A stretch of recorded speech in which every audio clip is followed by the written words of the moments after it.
দ্বিতীয় দিনের মতো চলছে ত্রয়োদশ জাতীয় সংসদ নির্বাচনের প্রচারণা। ভোটারদের দাঁড়ে দাঁড়ে যাচ্ছেন প্রার্থীরা, দিচ্ছেন নানান প্রতিশ্রুতি।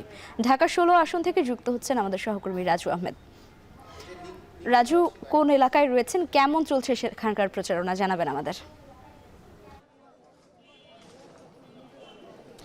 লাইবা বিকেল থেকেই মূলত নির্বাচনের প্রচারণা যে আনুষ্ঠানিকতা সেটি আমরা দেখেছি। একদম উৎসবমুখর পরিবেশের মধ্য দিয়ে মূলত প্রচারণা চলেছে। বিকেলে আমরা বিএনপি প্রার্থী আমিনুল ইসলামের প্রচারণা এবং সন্ধ্যার পরপরই আমরা দেখেছি যে জামায়াতের মনোনীত প্রার্থী আব্দুল বাতেন তিনি মূলত তার প্রচারণা কার্যক্রম চলছে। আমরা সেখানে এখন পর্যন্ত রয়েছে, তিনি তার প্রচারণা কার্যক্রম এখনও চালাচ্ছেন।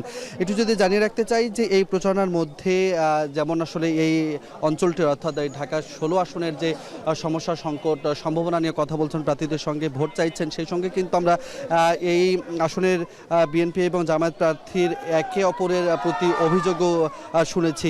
বিএনপি প্রার্থী আমিনুল হক যেমন মূলত অভিযোগ করেছেন যে জামায়াতের প্রার্থী তিনি অবৈধভাবে অপ্রত্যাশিতভাবে তিনি আসলে বিকাশ নম্বর সংগ্রহ করছেন অসৎ উদ্দেশ্যে, এবং একই সঙ্গে জামায়াতের প্রার্থী আব্দুল বাতেন তিনি মূলত অভিযোগ করেছেন যে বিএনপি প্রার্থী তার যে ব্যয় অর্থাৎ নির্বাচনী যে ব্যয় সেই ব্যয়ের সীমা তিনি লঙ্ঘন করেছেন। একই সঙ্গে আচরণবিধিরও অভিযোগ কিন্তু জামায়াতের প্রার্থী করেছেন। এমন অভিযোগ পাল্টা অভিযোগের মধ্য দিয়ে তারা যেমন তাদের প্রচারণা চালাচ্ছেন, তেমনই কিন্তু আমরা ভোটারদের সঙ্গে কথা বলেছি। ভোটাররা যেমনটি বলছেন যে সকাল থেকে রাত পর্যন্ত প্রার্থীরা মূলত তাদের কাছে আসছেন, নানা প্রতিশ্রুতি দিচ্ছেন।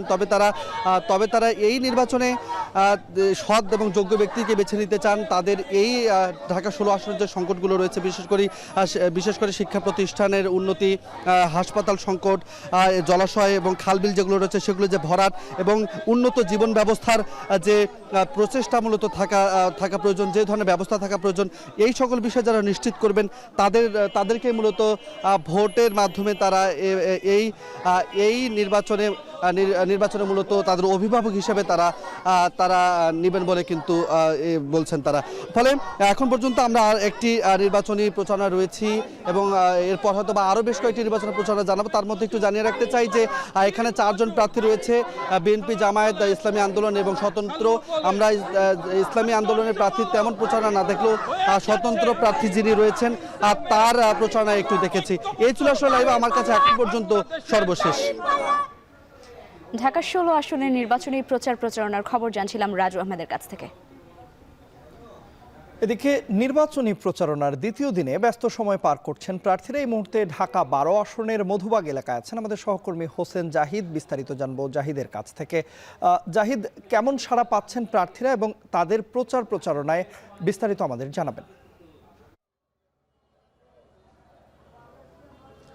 তন্ময়, আমরা তো রাজধানীর বিভিন্ন এলাকায় ঘুরছিলাম, এখন ঢাকা উত্তর সিটির অন্তর্গত ঢাকা ১২ আসনে অবস্থান করছি। এখানে অলিগলিতেও নির্বাচনী একটা ছাপ, আমেজ, প্রচারণা সেটিও দৃশ্যমান। যদিও ওই গলির শেষ মাথায় যতদূর চোখ যায় সেখানে বিএনপি সমর্থিত ওয়ার্কার্স পার্টি যিনি সাধারণ সম্পাদক সাইফুল হক তার প্রচারণা চলছে। এবং যেহেতু প্রচারণার দ্বিতীয় দিনটিকে তার পক্ষ থেকে বা তার দলের পক্ষ থেকে ঘরে ঘরে যাওয়া, বাড়ি বাড়ি যাওয়া, সেটিতে তারা বেশি নজর দিচ্ছেন। এবং এর আগেও তো আমরা ঢাকা ১২ আসনের অন্যান্য এলাকা ঘুরছিলাম, সেখানে আসলে মূলত যেহেতু এই আসনের 3 জন আলোচিত প্রার্থী, 3 জনের নামই সাইফুল, এবং একজন সাইফুল আলম, একজন সাইফুল আলম নীরব এবং একজন সাইফুল হক। তো এই 3 সাইফুলকে নিয়েই মূলত ঢাকা ১২ আসনের রাজনীতি। তারা আসলে ভোটাররাই মূলত আসলে ভাবছেন কাকে তারা বেছে নেবেন।